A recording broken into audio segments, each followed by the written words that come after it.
ನಮಸ್ಕಾರ ಇಂಡಿಯಾ, ಹೇಗಿದ್ದೀರಾ? ನಾನು ನಿಮ್ಮ ಗೌತಮ್ ಮತ್ತೊಂದು ವಿಡಿಯೋ ಜೊತೆ ಬಂದಿದ್ದೀನಿ. ಮಿಸ್ ಮಾಡ್ದಲೇ ಈ ವಿಡಿಯೋನ ಫುಲ್ ನೋಡಿ. ಇವತ್ತಿನ ಏನು ಸ್ಪೆಷಾಲಿಟಿ ಅಂದರೆ, ಇವತ್ತು ಬಂದ್ಬಿಟ್ಟು ಅಮಾವಾಸ್ಯೆ ದಿನ ಏನಪ್ಪ ಸ್ಪೆಷಲ್ ಅಂತ ಯೋಚನೆ ಮಾಡ್ತಾ ಇದ್ದೀರಾ? ಅದೇ ಸ್ಪೆಷಲ್ಲು ಕಣ್ರಿ. ಸೊ ಈಗ ನಾನು ಹೊರಟಿದ್ದೀನಿ ಮೈಸೂರಿಂದ ಒಂದು 20 ಕಿಲೋಮೀಟರ್ ದೂರದಲ್ಲಿರೋ ಒಂದು ಊರಿಗೆ.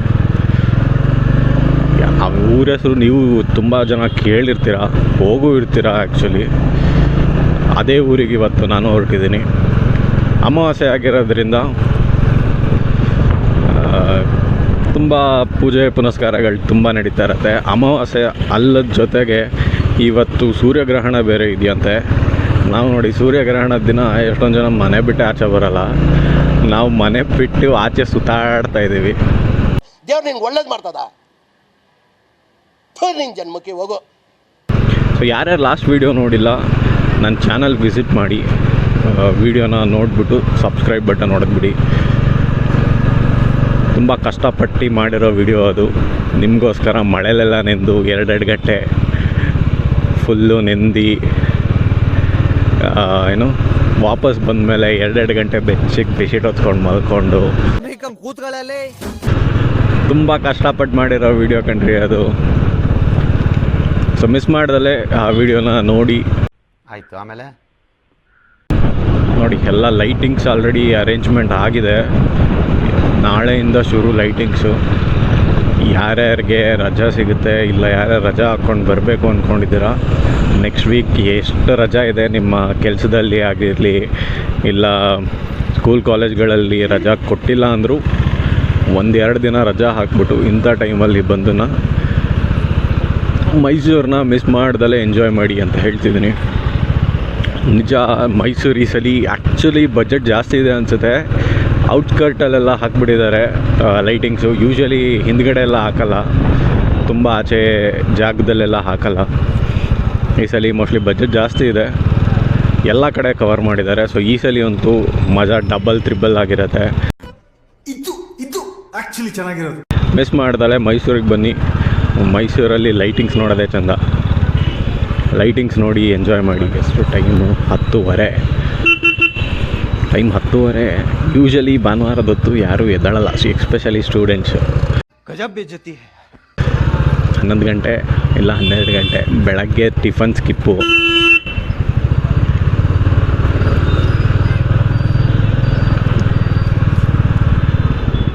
ಸೊ ಇವಾಗ ನಾನು ಹೋಗ್ತಾರ ಊರಿಗೆ ಏನು ರೀಸನ್ನು ಅಂದರೆ, ಅದೇ ಅಮಾವಾಸ್ಯೆ ಒಂದು. ಅದಾದಮೇಲೆ ನನ್ನ ಕಳೆದ 5 ವರ್ಷದಿಂದ ನಮ್ಮ ಫ್ಯಾಮಿಲಿ ಒಂದು ಏನಂತಾರೆ ಟ್ರೆಡಿಷನ್ ಅಂತಲೇ ಹೇಳ್ಬೋದು. ಕಳೆದ 5 ವರ್ಷದಿಂದ ಶುರುವಾಗಿದೆ ಇದು. ಸೊ 5 ವರ್ಷದಿಂದ ನನ್ನ ಫ್ಯಾಮಿಲಿ ಶ್ರೀರಂಗಪಟ್ಟಣ ಹೇಳಬಿಟ್ಟ. ಓಕೆ, ನಾನು ಹೋಗ್ತಿರೋ ಊರು ಇವಾಗ ಶ್ರೀರಂಗಪಟ್ಟಣ ಅಂತ. ಅಲ್ಲಿ ಏನಕ್ಕೆ ಹೋಗ್ತಾಯಿದ್ದೀನಿ, ಏನಕ್ಕೆ ಇವತ್ತು ಹೋಗ್ತಾಯಿದ್ದೀನಿ ಅಮಾವಾಸ್ಯೆ ದಿನ ಅಂತ ಅಲ್ಲಿ ಹೋದ್ಮೇಲೆ ನಿಮಗೆ ಗೊತ್ತಾಗುತ್ತೆ. ಸೊ ವೀಡಿಯೋನ ಮಿಸ್ ಇಲ್ದಲೇ ಫುಲ್ ನೋಡಿ. ಲೈಟಿಂಗ್ಸ್ ಹೇಳಿದೆ ಆವಾಗಲೇ, ಆಲ್ರೆಡಿ ಇಲ್ಲೆಲ್ಲ ಶುರು ಆಗಿದೆ. ಏನಂದರೆ ನೈಟ್ ಟೈಮ್ ಬರೋದು ನೋಡಿ ಎಂಜಾಯ್ ಮಾಡೋದಷ್ಟೇ. ನಾನು ಲಾಸ್ಟ್ ವೀಡಿಯೋದಲ್ಲಿ ಹೇಳ್ದಂಗೆ ಬರೀ 9 to 5 ಕೆಲಸ ಮಾಡಿದ್ರೆ ನಮಗೆ ವರ್ಕ್ ಕೆಲಸ ಮಾಡ್ಬೋದು ಅಷ್ಟೇ. ಮೊದಲು ಸರಿಯಾಗಿ ಮಾತಾಡೋದು ಕಲಿ. ಅದು ಬಿಟ್ಟರೆ ಎಂಜಾಯ್ಮೆಂಟ್ ಅನ್ನೋದೇ ಇರಲ್ಲ. ಇನ್ ಕೇಸ್ ಏನಾದ್ರು ಕೆಲಸ ಸ್ವಲ್ಪ ದೂರದಲ್ಲಿದೆ ಅಂದರೆ ನಿಮಗೆ ಟ್ರಾವೆಲ್ ಮಾಡೋದ್ರಲ್ಲೇ ಹೋಗ್ಬಿಡತ್ತೆ. ಬೆಳಗ್ಗೆ 8:30ಗೆ ಹೊರಡಬೇಕಾಗತ್ತೆ. ಇನ್ ಕೇಸ್ ಒಂದು 30 ಕಿಲೋಮೀಟರ್ಸ್ ಏನಾದರೂ ನೀವು ಟ್ರಾವೆಲ್ ಮಾಡಬೇಕು ಅಂದರೆ ಇನ್ನೂ ಸ್ವಲ್ಪ ಬೇಗನೆ ಬಿಡಬೇಕಾಗತ್ತೆ. ಸೊ ನಿಮಗೆ ಟ್ರಾವೆಲಲ್ಲೇ ಹೊರಟೋಗ್ಬಿಡತ್ತೆ. ಅಣ್ಣ ನೋಡಿ ಫುಲ್ ಸಾಂಗ್ ಹಾಕ್ಕೊಂಡು ಮಿಂಚಿಸ್ತಾವನೆ. ಮಜಾ ಆಯ. ಐ ಲವ್ ಯು ಅಂತ. ಈ ಆಟೋದವ್ರದ್ದು ಒಳ್ಳೆ ಕ್ರೇಜು. ಸೊ ಈ ಸಲ ಸ್ವಲ್ಪ ಧೂಮ್ ಧಾಮಾಗಿ ಮಾಡ್ತಾ ಇದ್ದಾರೆ. ಇಷ್ಟೇ ಅಲ್ಲ, ನಮ್ಮ ತುಮಕೂರಲ್ಲೂ ಕೂಡ ಈ ಸಲ ಲೈಟಿಂಗ್ಸ್ ಎಲ್ಲ ಅದ್ದೂರಿಯಾಗಿ ನಡೀತಾ ಇದೆ. ನಮ್ಮ ಹೋಮ್ ಮಿನಿಸ್ಟರ್ ಆದ ಜಿ ಪರಮೇಶ್ವರ್ ಅವರು ಇನ್ಚಾರ್ಜ್ ತೊಗೊಂಡು ಅಲ್ಲಿಂದ MLAಗಳೆಲ್ಲ ಸೇರಿಕೊಂಡು ಈ ಸಲ ದಸರಾನ ಅದ್ದೂರಿಯಾಗಿ ಮಾಡಬೇಕು ಅಂತ ಇಡೀ ತುಮಕೂರನ್ನೂ ಅಷ್ಟೇ ಲೈಟ್ಗಳಲ್ಲಿ ದೀಪಗಳಲ್ಲಿ ಏನು ಒಂದು ಅರೇಂಜ್ ಮಾಡಿದ್ದಾರೆ. ಮಿಸ್ ಇಲ್ಲದ ತುಮಕೂರು ಜನ ತುಮಕೂರಲ್ಲಿ ದಸರಾನ ಎಂಜಾಯ್ ಮಾಡಿ. ಇನ್ ಕೇಸ್ ಮೈಸೂರಿಗೆ ಬರೋಕ್ಕಾಗಲಿಲ್ಲ ಅಂದರೆ ಮೈಸೂರಿಗೆ ಬರೋರೆಲ್ಲ ಮೈಸೂರಿಗೆ ಬಂದು ಎಂಜಾಯ್ ಮಾಡಿ. ಎರಡು ಕಡೆನೂ ಮಿಸ್ ಮಾಡ್ಕೋಬಾರ್ದು ಅನ್ನೋರು ಎರಡು ಕಡೆನೂ ಎಂಜಾಯ್ ಮಾಡಿ. ಸೊ 23ರಿಂದ ಯುವ ಸಂಭ್ರಮ ನಡೀತಾ ಇದೆ. ಅಲ್ಲಿ ಎಲ್ಲ ಸಿಂಗರ್ಸ್ಗಳು ಬಂದು ಪ್ರತಿದಿನ ಒಬ್ಬೊಬ್ಬರು ಸಿಂಗರ್ಸ್ಗಳು ಬಂದು ಪಾರ್ಟಿಸಿಪೇಟ್ ಮಾಡ್ತಾ ಇದ್ದಾರೆ. ಸೊ ಯಾರ್ಯಾರು ಮೈಸೂರಲ್ಲಿದ್ದೀರಾ ಮಿಸ್ ಮಾಡ್ದಲೆ ಯುವ ಸಂಭ್ರಮ ಹೋಗಿ ನೀವು ಆ ಸಿಂಗರ್ಸ್ಗಳ ಜೊತೆ ಎಂಜಾಯ್ ಮಾಡ್ಬೋದು. ನೀವು ಪೋಸ್ಟರ್ಸ್ಗಳು ಆಲ್ರೆಡಿ ಮೈಸೂರಲ್ಲಿ ಹಾಕ್ಬಿಟ್ಟಿದ್ದಾರೆ ದೊಡ್ಡದಾಗೆ ಎಲ್ಲ ಕಡೆ, ಎಲ್ಲ ಏರಿಯಾದಲ್ಲೂ ನೋಡ್ಬೋದು ನೀವು. ಜುಬಿಯನ್ ನೌಟಿಯಾಲ್ ಆಗಿರ್ಬೋದು, ಸುನಿಧಿ ಚೌಹಾನ್ ಆಗಿರ್ಬೋದು, ನಮ್ಮ ಸಂಜಿತ್ ಹೆಗ್ಡೆ ಕೂಡ ಬರ್ತಾ ಇದ್ದಾರೆ. ಸೊ ಮಿಸ್ ಇಲ್ದಲೆ ಫುಲ್ ಪ್ಯಾಕ್ ಎಂಟರ್ಟೈನ್ಮೆಂಟ್ ಇರುತ್ತೆ ನೆಕ್ಸ್ಟ್ ವೀಕು 23ರಿಂದ ಶುರು. ಮಿಸ್ ಮಾಡ್ದಲೆ ಹೋಗಿ ನೋಡಿ, ಎಂಜಾಯ್ ಮಾಡಿ. ಲೈಫಲ್ಲಿ ಎಂಜಾಯ್ಮೆಂಟ್ ಇರಬೇಕು ಕಣ್ರಿ.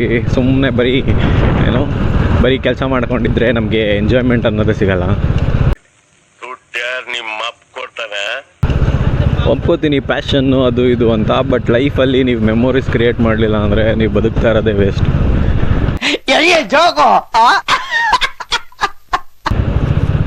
ಬೆಸ್ಟ್ ಎಕ್ಸಾಂಪಲ್ ಅಂದರೆ ನೀವು ಇವಾಗ ಇನ್ಸ್ಟಾಗ್ರಾಮ್ ತೆಗೆದ್ರು ನಮ್ಮಲ್ಲಿ ಒಬ್ಬ ಯಾರದೇ ಪೇಜ್ ಇವಾಗ ಓಪನ್ ಮಾಡಿದ್ರು ಒಂದು ರೀಲ್ ಅಂತೂ ಫುಲ್ ಟ್ರೆಂಡಿಂಗಲ್ಲಿದೆ. ಯಾವುದು ಅಂದರೆ ಏಪ್ಪ ನಕಲೇ ಗುರು ಏನು ಮಾತಾಡ್ತಾನೆ ಗುರು ಅವನು, ಯಪ್ಪ ಸುಭಾಷಣ ಜೈ ಕ್ರೇಜಿ. ನಂದು ಇನ್ಸ್ಟಾ ಫೀಡಲ್ಲಂತೂ ಬರೀ ಅವಂದೇ. ಶಿಷ್ಯ ಫಿಟ್ನೆಸ್ಸು ಮಾಡ್ತಾನೆ, ಎರ್ರ ಬಿರ್ರಿ ತಿಂತಾನೆ, ಕ್ರೇಜಿ. ಸೊ ಎಲ್ಲರಿಗೂ ಅನ್ನಿಸ್ತಾ ಇರುತ್ತೆ ನಾವು ಹಂಗೆ ತಿನ್ಕೊಂಡು ಹಂಗೆ ಬಾಡಿ ಮಾಡ್ಬೋದು ಅಂತ. ಅದಷ್ಟು ಸುಲಭ ಅಲ್ಲ. ಅದು ಅವರಿಗೆ ಹೇಳಬೇಕು ಅಂದರೆ ಜೆನೆಟಿಕ್ಕಲ್ಲಿ ಹಂಗೆ ಬಂದುಬಿಟ್ಟಿದೆ, ಅವ್ರ ಬಾಡಿ ಟೈಪ್ ಹಂಗಿದೆ.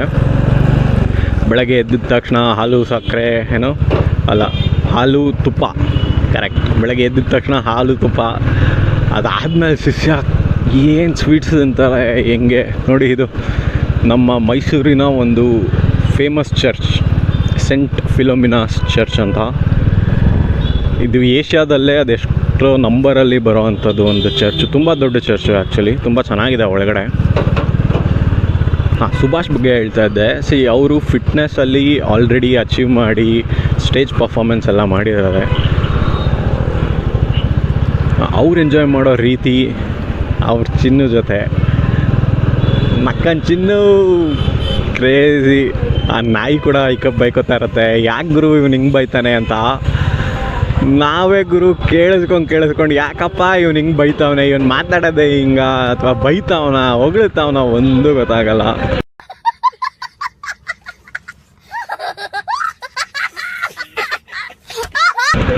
ಹಂಗಾಡ್ತಾನೆ ಶಿಷ್ಯ. ನಾನು ಆವಾಗಲೇ ಹೇಳ್ದಂಗೆ ನನ್ನ ಬಯೋದಲ್ಲೂ ಹಾಕ್ಕೊಂಡಿರೋ ಹಾಗೆ ನಾನೊಬ್ಬ ಟೀಚರ್. ಸೊ ಅವಾಗವಾಗ ಲೈಫ್ ಲೆಸನ್ಸು ಹಿಂಗೆ ಚಿಕ್ಕದಾಗೆ ಹೇಳ್ತಾ ಇರ್ತೀನಿ. ಸೊ ಮಿಸ್ ಮಾಡ್ದಲ್ಲೇ ಚಾನಲ್ನ ಸಬ್ಸ್ಕ್ರೈಬ್ ಮಾಡಿಬಿಡಿ.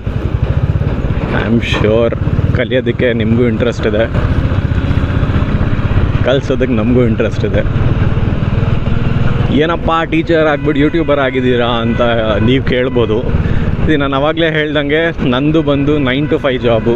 9 to 5 ಜಾಬಲ್ಲಿ ನಾನು ಸ್ಟೂಡೆಂಟ್ಸ್ನ ಎಷ್ಟು ಎಂಗೇಜ್ ಮಾಡಬೇಕೋ ಅಷ್ಟು ಎಂಗೇಜ್ ನಾನು ಮಾಡಿರ್ತೀನಿ. ಅವರಿಗೆ ಎಷ್ಟು ಬುದ್ಧಿವಾದ ಹೇಳಬೇಕು ಅಷ್ಟು ಬುದ್ಧಿವಾದ ಹೇಳಿರ್ತೀನಿ. ಯಾವ ಡೈರೆಕ್ಷನಲ್ಲಿ ಕರ್ಕೊಂಡು ಹೋಗಬೇಕೋ ಆ ಡೈರೆಕ್ಷನಲ್ಲಿ ನಾನು ಕರ್ಕೊಂಡು ಹೋಗಿರ್ತೀನಿ. ಅದು ಬಿಟ್ಟು ಬರೀ ಕಾಲೇಜ್ ಲೈಫೇ ಅಲ್ಲ, ಇನ್ನು ತುಂಬ ಸರೌಂಡಿಂಗಲ್ಲಿದೆ. ಬರೀ ಕಾಲೇಜಲ್ಲೇ ಬೆಳೆದ್ಬಿಟ್ರೆ ಸಾಕಾಗಲ್ಲ, ತುಂಬ ಎತ್ತರಕ್ಕೆ ಬೇರೆ ಬೆಳಿಬೇಕಲ್ವಾ.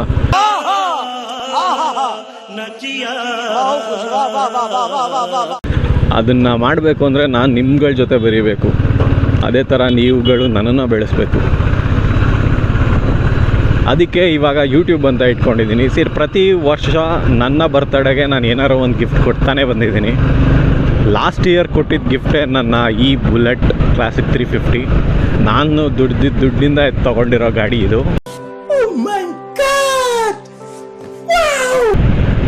ಸೊ ಇದೊಂಥರ ಸ್ಪೆಷಲ್ ನನಗೆ. ಅದಲ್ದಲೇ ನಾನು ಲಾಸ್ಟ್ ಬರ್ತಡೆಗೆ ನನ್ನ ರೂಮಲ್ಲಿ ಟಿ ವಿ ಕೂಡ ಹಾಕಿಸ್ಕೊಂಡಿದ್ದೇನೆ. ಸೊ ಈ ಬರ್ತಡೆಗೆ ಏನು ಗಿಫ್ಟ್ ಕೊಡೋದು ಅಂತ ಯೋಚನೆ ಮಾಡ್ತಾಯಿದ್ದೆ. ನಾನೊಬ್ಬ ಸ್ಪೋರ್ಟ್ಸ್ ಪರ್ಸನ್ ಕೂಡ, ಅದಕ್ಕೆ ಸ್ವಲ್ಪ ಅದು ಇದು ಅಂತ ಮಾಡಿ ಇವಾಗ ಸ್ಪೋರ್ಟ್ಸು ಅಷ್ಟು ಅಷ್ಟು ಇನ್ವಾಲ್ವ್ಮೆಂಟ್ ತೋರಿಸ್ತಿಲ್ಲ ನಾನು, ಬಿಕಾಸ್ ಆಫ್ ಮೈ ರೆಸ್ಪಾನ್ಸಿಬಿಲಿಟಿ. ಅದಕ್ಕೆ ನಾನು ಜಿಮ್ಮಿಗೆ ಜಾಯ್ನ್ ಆಗಿಬಿಟ್ಟೆ. ಬಿಕಾಸ್ ನನಗೆ ಫಿಸಿಕಲ್ ಎಂಗೇಜ್ಮೆಂಟ್ ಇಲ್ಲ ಅಂದರೆ ಬಾಡಿಗೆ ನನಗೆ ಒಂಥರ ಸೈಕ್ ಆಗಿಬಿಡತ್ತೆ. ಸೊ ಅದಕ್ಕೆ ನಾನು ಜಿಮ್ಮಿಗೆ ಸೇರಿಕೊಂಡು ಅದು ಐ ಥಿಂಕ್ 1 ವರ್ಷ 1.5 ವರ್ಷ ಆಯಿತು. ಅದು ಚೆನ್ನಾಗಿ ನಡೀತಾ ಇದೆ. ಅದ್ರ ಜೊತೆಗೆ ಬಾಡಿ ಟ್ರಾನ್ಸ್ಫಾರ್ಮೇಷನ್ ಅಂದ್ಕೊಂಡೆ ನನ್ನ ಬರ್ತಡೆಗೆ, ಸ್ವಲ್ಪ ಡಿಲೇ ಆಯ್ತದು. ಬಿಕಾಸ್ ನಮ್ಮ ಇಂಡಿಯನ್ ಡಯಟಲ್ಲಿ ಬಾಡಿ ಟ್ರಾನ್ಸ್ಫಾರ್ಮೇಷನ್ ಮಾಡೋದು ಸ್ವಲ್ಪ ಕಷ್ಟನೇ, ತುಂಬ ಸ್ಟ್ರಿಕ್ಟ್ ಆಗಿರಬೇಕು. ಬಟ್ ನಮ್ಮಲ್ಲಿ ಹಬ್ಬಗಳು ತುಂಬ ಜಾಸ್ತಿ ಬರುತ್ತೆ, ತಿಂಗಳಿಗೆ ಒಂದೊಂದು ಹಬ್ಬ ಬರುತ್ತೆ. ಆವಾಗ ಚೆನ್ನಾಗಿ ತಿಂದ್ಬಿಟ್ಟು ಡಯಟೆಲ್ಲ ಹಾಳು ಮಾಡ್ಕೊಂಡಿದ್ದೀನಿ.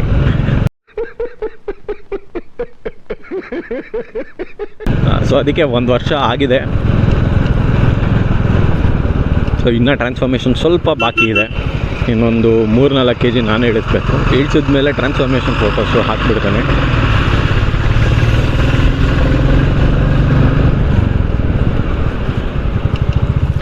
ಸೊ ಈ ಸಲ ಬರ್ತಡೆಗೆ ಏನಪ್ಪ ಕೊಡೋದು ಅಂತ ನಾನು ಯೋಚನೆ ಮಾಡ್ತಿರ್ಬೇಕಾದ್ರೆ ನನ್ನ ತಲೆಗೆ ಬಂದಿದ್ದು ಯೂಟ್ಯೂಬ್ ಅಂತ. ಆ್ಯಂಡ್ ಈ ಸಲ ವಿಶೇಷ ದಿನ ಬೇರೆ, ಸೊ ನಾನು ಮಿಸ್ ಮಾಡ್ಕೊಳ್ಳೋಕ್ಕೆ ಚಾನ್ಸೇ ಇರಲಿಲ್ಲ. ಏನು ವಿಶೇಷ ದಿನ ಅಂದರೆ ನನ್ನ ಬರ್ತಡೇ ದಿನವೇ ಗಣೇಶ ಹಬ್ಬ ಕೂಡ ಇದ್ದಿದ್ದು.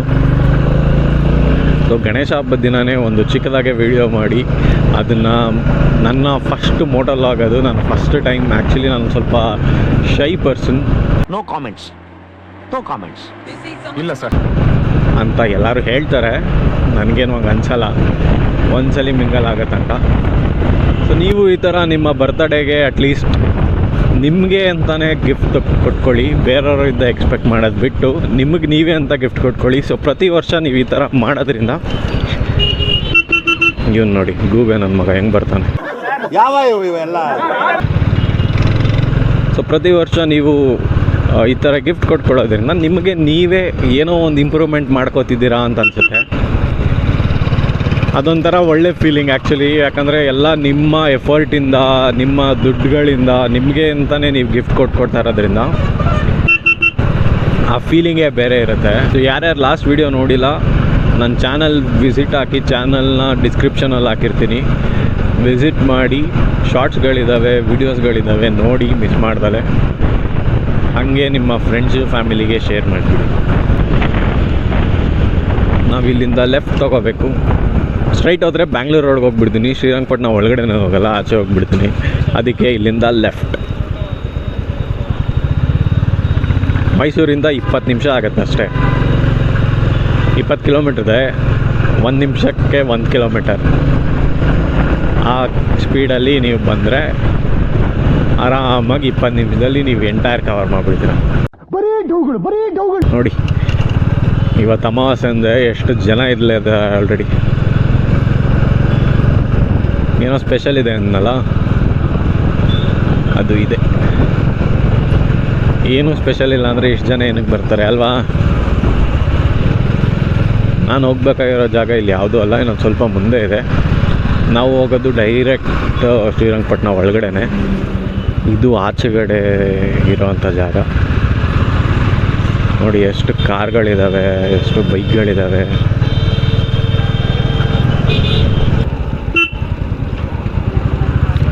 ಸೊ ಇದು ಶ್ರೀರಂಗಪಟ್ಟಣದ ಒಂದು ಎಂಟ್ರೆನ್ಸ್. ನೋಡಿ ಆಗಿನ ಕಾಲದ ಎಂಟ್ರೆನ್ಸ್ ಇದು.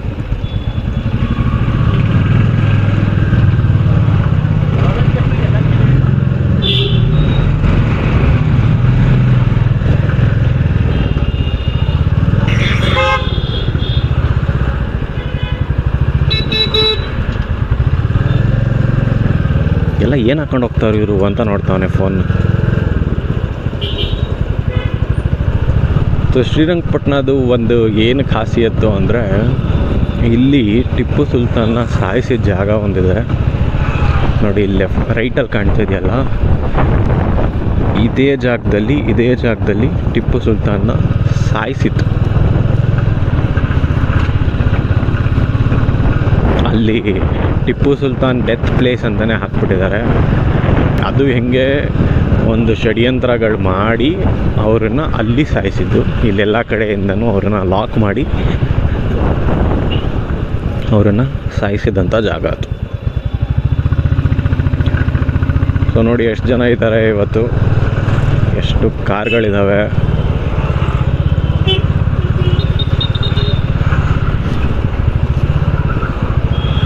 ಸೊ ನಾನು ಆವಾಗಲೇ ಹೇಳ್ದಂಗೆ ಏನಕ್ಕೆ ಇಲ್ಲಿಗೆ ಬಂದಿದ್ದೀನಿ ಅಂದರೆ, ಇವತ್ತು ಅಮಾವಾಸ್ಯೆ ಆಗಿರೋದ್ರಿಂದ ಇವತ್ತು ಎಲ್ಲ ಕಡೆಯೂ ಪಿತೃಪಕ್ಷ ಅಂತ ಮಾಡ್ತಾರೆ. ಏನಂದರೆ ಅವರ ಪಿತೃಗಳಿಗೆ ತೀರ್ಕೊಂಡಿರೋರಿಗೆ ಎಲ್ಲರಿಗೂ ಶ್ರಾದ್ದ ಅಂತ ಮಾಡಿ ಎಲ್ಲರಿಗೂ ಪಿಂಡನ ಬಿಡೋ ಅಂತಹ ಒಂದು ಕಾರ್ಯಕ್ರಮ ಇವತ್ತು. ಅದು ಅಮಾವಾಸ್ಯೆ ಆಗಿರೋದ್ರಿಂದ ಅಮಾವಾಸ್ಯೆ ದಿನವೇ ಮಾಡೋದು. ಅದಕ್ಕೆ ನಮ್ಮ ಫ್ಯಾಮಿಲಿನೂ ಇದನ್ನು ಪಾಲನೆ ಮಾಡ್ತಿದ್ದಾರೆ. ಇಲ್ಲಿ ಒಂದು ಹರಿಯೋ ನದಿ ಇದೆ. ಸೊ ಎಲ್ಲರೂ ನದಿ ಹತ್ರ ಬಂದು ಪಿಂಡನ ಬಿಟ್ಟು ಅವರದ್ದು ಒಂದು ನಮನನ ಅವರು ಪಿತೃಗಳಿಗೆ ಸಲ್ಲಿಸ್ತಾರೆ. ಅದೇ ಕೆಲಸಕ್ಕೆ ನಾವು ಬಂದಿದ್ದೀವಿ. ಸೊ ಮುಂಚೆ ತುಂಬ ಹಳೆಯ ವರ್ಷದಲ್ಲಿ ಅಥವಾ ತುಂಬ ಅಂದರೆ ತುಂಬ ಓಲ್ಡ್ ಟೈಮಲ್ಲಿ ದಸರಾನ ಫಸ್ಟು ಇಲ್ಲಿ ಮಾಡ್ತಿದ್ರಂತೆ, ಶ್ರೀರಂಗಪಟ್ಟಣದಲ್ಲಿ. ಇಲ್ಲಿ ಮುಂದೆ ಕಾಣಿಸ್ತಿದೆಯಲ್ಲ, ಈ ಫೀಲ್ಡಲ್ಲಿ ಫಸ್ಟು ದಸರಾನ ಮಾಡ್ತಿದ್ರಂತೆ. ಆನೆ ಎಲ್ಲ ಗಜಪಡೆನ ಎಲ್ಲ ಇಲ್ಲಿ ಕರ್ಕೊಂಬಂದು ಇಲ್ಲಿಂದ ನಮ್ಮ ಸವಾರಿ ಮೈಸೂರು ತನಕ ಹೋಗ್ತಿತ್ತಂತೆ. ಇದು ನಾನು ಎಲ್ಲೋ ತಿಳ್ಕೊಂಡಿದ್ದು. ಇವಾಗ ತುಂಬ ದೂರ ಆಗತ್ತೆ ಅಂತ ಮೈಸೂರಿಗೆ ಶಿಫ್ಟ್ ಮಾಡ್ಕೊಂಡಿದ್ದಾರೆ. ಸೊ ನಿಮಗೆ ಲೆಫ್ಟ್ ಟೆಂಟ್ಗಳು ಕಾಣ್ತಿದ್ದಾವಲ್ಲ, ಇಲ್ಲಿ ಮುಂಚೆ ಮಾಡ್ತಿದ್ದು ಅಂತ ನಾನು ಕೇಳ್ಬಿಟ್ಟಿದ್ದೀನಿ ರಾಜರ ಕಾಲದಲ್ಲಿ. ನಾನಿವಾಗ ಗಾಡಿ ನಿಲ್ಲಿಸೋದಕ್ಕೆ ಅಂತ ಹೋಗ್ತಾ ಇದ್ದೀನಿ. ಜಾಗ ಎಲ್ಲಿದೆ?